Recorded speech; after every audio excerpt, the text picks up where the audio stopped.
I would like to thank the African Union, the Association of African Electoral Authorities, the National Electoral Commission of Mozambique for the invitation in the city of Maputo, where I had the pleasure to work and live for several years in the past, where I was working for the European Union delegation. I'm delighted to be here with you as founder and executive director of the European Center for Electoral Support that I had the gratification to establish back in 2010 together with other electoral and democracy practitioners. Today, we had the honor to work and support 50 countries, mostly in Africa and the Middle East, and primarily with the funding of the European Union and the European Union member states.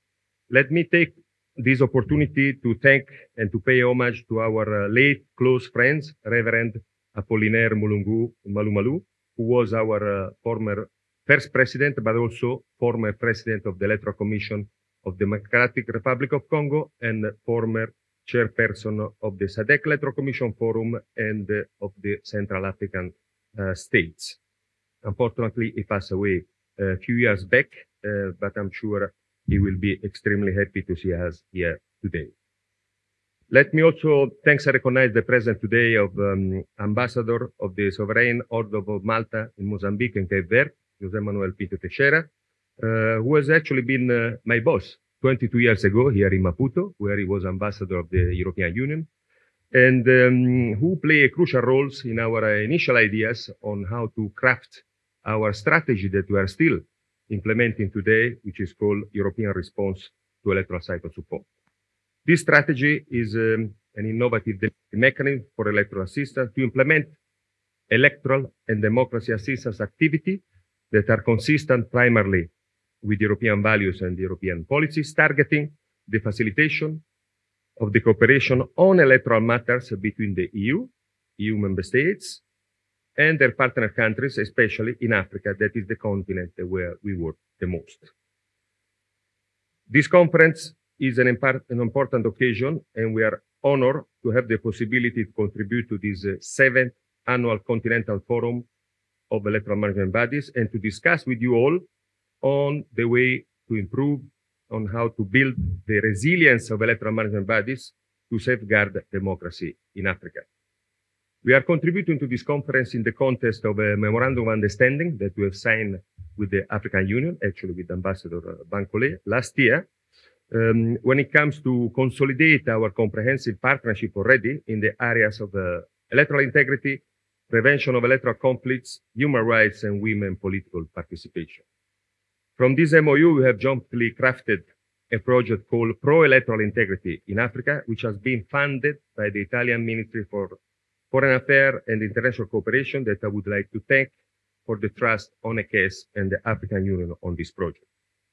This particular project aims at contributing to peace and security through the development of common culture of resilience and shared values around integrity in electoral processes by strengthening the capacity of African EMBs in conducting their own credible and inclusive elections. Thanks to this project and via the African Union partnership, we have established a solid relation with the Association of African Electoral Authorities that is a crucial platform that brings together heads of electoral management bodies on the African continent to dialogue, share experience, set standards, and exchange lessons and best practices in the area of election management. We had the pleasure lately to accompany them in their solidarity mission to the Independent Boundaries Electoral Commission in Kenya during the last elections of the last 9th of August.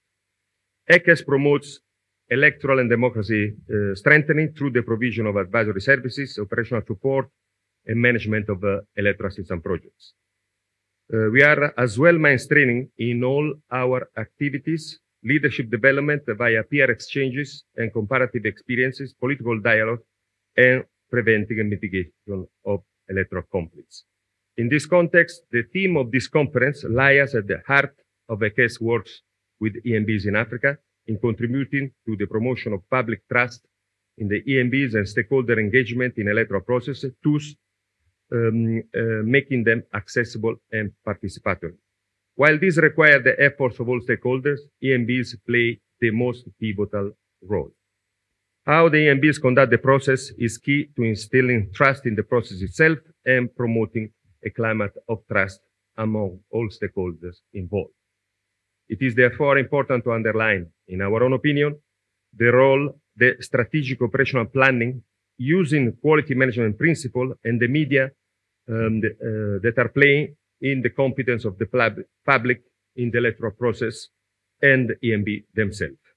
We are living in an interconnected and global world that converge through media. Misinformation and disinformation can distort facts with the intention to shake public confidence in elections, and these require proper strategic planning to tackle these challenges. ECES also believes, therefore, that strategic planning, media monitoring, and early warning can actually help to tackle these kind of challenges, including mitigate conflicts and increase public confidence in the electoral process and the electoral management bodies. I, therefore, would like to underline once more that we would like to continue our collaboration with the African Union, the Association of African Electoral Authorities, and all EMBs in Africa in the spirit of contributing to the successful conduct of credible and peaceful election in your own countries. That is your own responsibility. We are only there to provide support and advice for you to organize your own elections. Let me conclude with some facts and figures about the achievements of ECES in the last 12 years, where more of 60 nationalities have contributed to ECES projects. We have collaborated with more than 35 donors, but mainly the European Union and the European Union member states. We have recruited, I think, 3,000 persons working in the different projects we've been delivering activities, and close to 50% of which are women. But most importantly, we have reached more than 800,000 people through training, activity, and capacity development via South-South exchanges and peer exchanges in comparative experience. Last, I would like to wish you and all of us a fruitful conference. I hope to see you soon in the very near future. Thank you very much for your kind attention.